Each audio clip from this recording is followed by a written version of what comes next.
whatever they want? No, pal. The Fed don't give the banks money. The Fed loans the banks money. The banks have to pay it back with interest. Now, come on, time to go. Wait. I still don't understand. Where does the Fed get their money? I mean, if they're a private bank. You said they're a private bank, right? Okay, so who puts money into the Fed bank? This is Mel, United States Mint. Hi, Mel. First National needs another 20 millis. We're already running the presses full steam here, Ethan. Gotta keep making loans. Gotta keep the money flowing. All right, you're the Fed. Whatever you guys say. 20 million more by morning. But I don't get it. What's so wrong about the Fed printing money? Because it's unconstitutional, pal. Our Treasury is supposed to create our money, but now the Fed controls the printing of America's money. Nobody gets a friggin' dollar that the Fed didn't print. So? They print the money, then they loan it to the government, then they charge the government interest, then the government taxes you to pay for it. Wake up, pal! God, I don't see what the big deal is. You know, you're right, pal. Wait a minute. Wait, I am? Yeah. I forget how effective they are at keeping you ignorant. Well, that's okay. Hey, I'm not ignorant. Do you even know what money is, pal?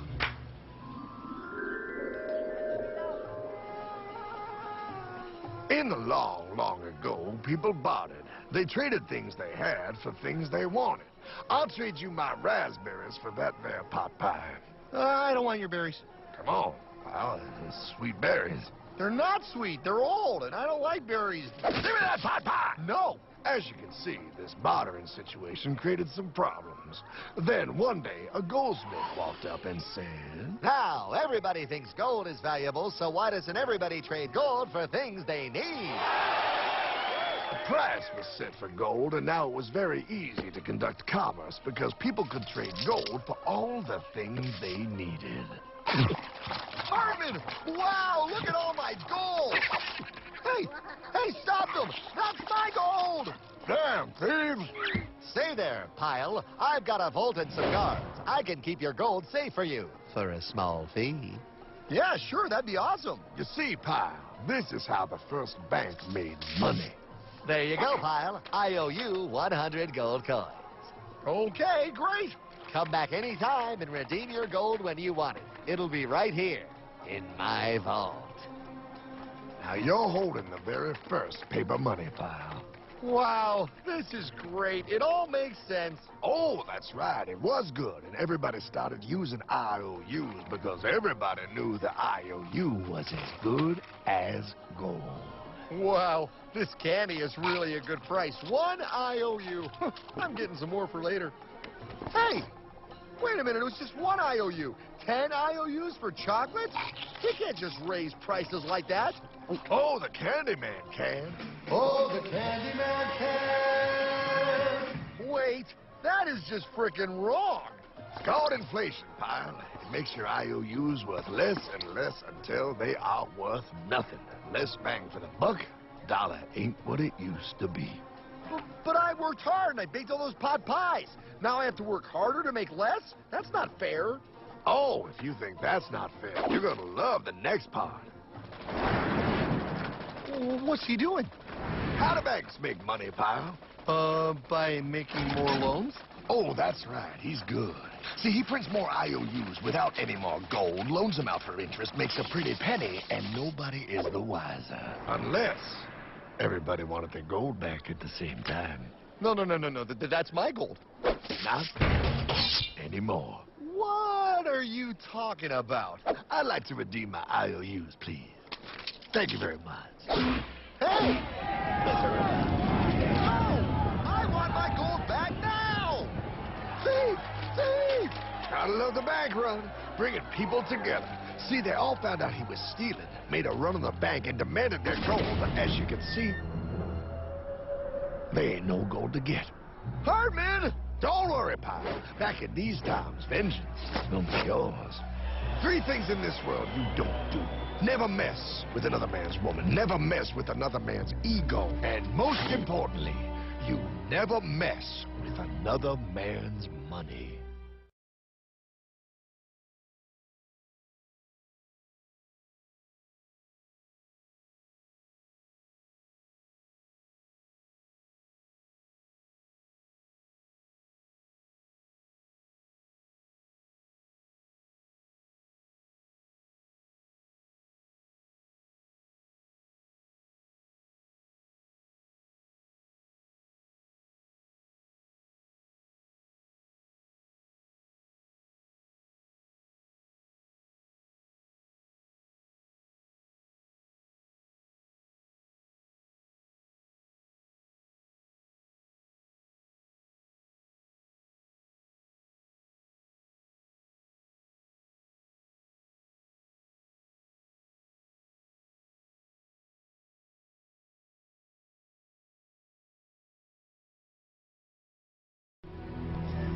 Dames en heren, goedenavond. Veel wereldleiders hadden zich al bezorgd uitgelaten over de voedselcrisis. Nu gaan de Verenigde Naties het voortouw nemen. Er komt een denktank met als voorzitter VN-chef Ban Ki-moon zelf. Die moet samen met de Wereldbank oplossingen bedenken. De voedselprijzen zijn sterk gestegen. Graan, mais en rijst werden afgelopen jaar meer dan 50% duurder. Als er nu niets wordt gedaan, leidt dat in veel landen tot hongersnood en sociale onrust, zo waarschuwt de VN. Arme mensen verzamelen het weggegooide voedsel van rijke mensen. Een beeld dat steeds normaler wordt in de Filipijnse hoofdstad Manila. Aan de afgekloven kippenpootjes uit een fastfoodrestaurant zit nog best wat vlees. Minsan lang po namin ito kinakain pag nagpipili po yung mama ko. Tapos yung lasa po neto masarap. 3 op de 10 Filipino's leeft onder de armoedegrens. Wereldwijd zijn daar de laatste 2 jaar nog eens 100 miljoen mensen bijgekomen. The dramatic escalation of food prices worldwide, which has evolved into what we believe is an unprecedented challenge of global proportions that has become crisis for the most vulnerable. In Haiti, Egypte en Pakistan is het zelfs al tot voedselrellen gekomen. De VN en de Wereldbank komen daarom met een werkgroep. De eerste prioriteit is geld. Dit jaar komt het Wereldvoedselprogramma zo'n 500 miljoen euro tekort om de allerarmsten te voeden. De VN roept daarom donorlanden op geld te storten. We are doubling our lending for agriculture in Africa over the next year to $800 million. We are urging countries not to use export bans. These controls encourage hoarding, drive up prices, and hurt the poorest people around the world who are struggling to feed themselves. De oorzaken van de voedselcrisis zijn velerlei. De wereldbevolking groeit en daarmee ook de vraag naar voedsel, terwijl landbouwgrond verloren gaat aan steden en industrie. Landbouwgewassen worden steeds meer gebruikt voor biobrandstoffen en niet voor voedsel. En het klimaat, extreme droogte, laat oogsten mislukken. Volgens Oxfam Novib ligt een groot deel van de oplossing in het Westen. Wij moeten ophouden met het dumpen van onze producten. We moeten ophouden met het bijvoorbeeld subsidiëren van landbouwbeleid hier. Wat eigenlijk het landbouwbeleid in ontwikkelingslanden de nek heeft omgedraaid. De Filipijnse regering wacht niet op de VN en neemt zelf maatregelen. De allerarmsten kunnen vanaf vandaag voor de helft van de prijs rijst kopen. Het is een noodmaatregel. Voor een structurele oplossing kijken ook zij naar de rest van de wereld. In your life expectancy, you are going to see the peak of world oil production. And you've got to ask yourself, what's life going to be like on this earth when we have production declining and we have a growing population and a growing per capita demand for oil? Now, just think about it. This isn't rocket science. This is something that we can all think about. Well, we have to ask about new discoveries. Here in 1993, we read about the largest oil discovery in the Gulf of Mexico in the past 20 years, an estimated 700 million barrels of oil. Now, that's a lot of oil, but a lot compared to what? At that point, we were consuming in the United States 16.6 million barrels of oil every day. Do the long division and you find that entire discovery would serve our needs for 42 days. And that's the biggest discovery they've made in the Gulf of Mexico in 20 years. On the front page of the Wall Street Journal in 1997, we read about the new Hibernia oil field off the south coast of Newfoundland. Please note this one line in the headline: now it will last 50 years. And let's go to that story in the Wall Street Journal and read about the Hibernia field. It's one of the largest oil discoveries in North America in decades. It should deliver its first oil by the end of the year. At least 20 more fields may follow, offering well over 1 billion barrels of high-quality crude, promising a steady flow of oil will be just a quick tanker run away from the energy-thirsty East Coast. They may find 1 billion barrels of oil in that undersea deposit. So 1 billion barrels, we're now consuming something like 18 million barrels a day. Do the long division, and that whole supply would meet our needs in the United States for 56 days. And what did that headline say? It said 50 years. Well, some people say there's nothing to worry about. And here we have a very prominent figure who says that we should grow corn, distill it into ethanol, and we can run the entire fleet of U.S. vehicles on ethanol derived from corn. And in support of this, he says, today ethanol production displaces over 43.5 million barrels of imported oil annually. Now that sounds pretty good, until you think.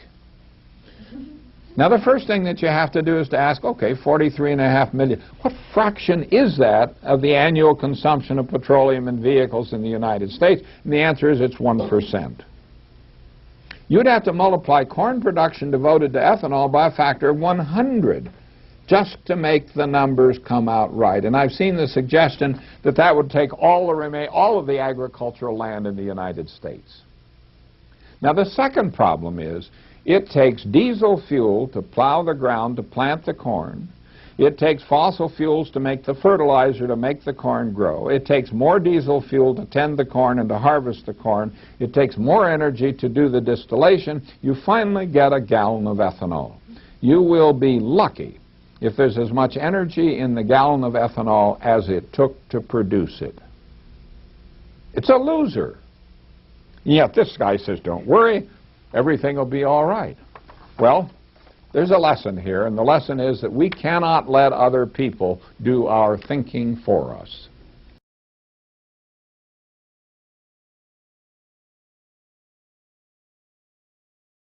Ik heb heel vaak het idee dat mensen niet echt zeggen wat ze denken of wat ze voelen. Je maar veel meer zo'n beetje, wat de bedoeling is. Hey, hoe is het nou? Wow, druk, druk, druk. Nou, als je het echt druk hebt, dan zeg je dat geen 3 keer. Ja, mensen zeggen maar wat. Ze zeggen maar wat. Most people want to belong to their peer group. They want to be the same as everyone else when it comes to opinions. In fact, they judge their own personal sanity by bouncing ideas off their neighbours and friends who will answer back and agree on these same topics in kind. It doesn't matter if the topics or what you're given are facts or utter nonsense, as long as everyone agrees at the same time. You'll say, well, I'm sane, and your friends will all agree because they've had the same information given to them. We don't only get the same information given to us, we're led through sequences, even documentaries, to leave you with a predetermined fixed conclusion on any given topic. Most folk are once again unaware of this. They think, I've just been given all the facts on this topic and this is the obvious conclusion, which is always given to you by the final experts on the particular program. There's no thinking involved. We tie this in with the Brzezinski. Brzezinski said in 2 Ages, now this guy was way up with the NSA. He's a master geopolitician. He admits he works in 20, 50-year periods to do with geopolitics in other countries. But he said himself, the public will shortly be unable to think or reason for themselves. He says he was meaning by the form of information that was given to them, the type, the formulas that were in use then in the 1970s. And eventually, he said, they will expect the media to do all their thinking and reasoning for them. Well, that's happened today. That's why people today can't think outside of the programming from television. I'll give an instance, in fact, of why TV was so important, to show you that it was so important to have it in the homes of ordinary people. Now, most countries in Europe, for instance, up into the 1950s and 60s, and I'll give an example, is Britain. The working class people did not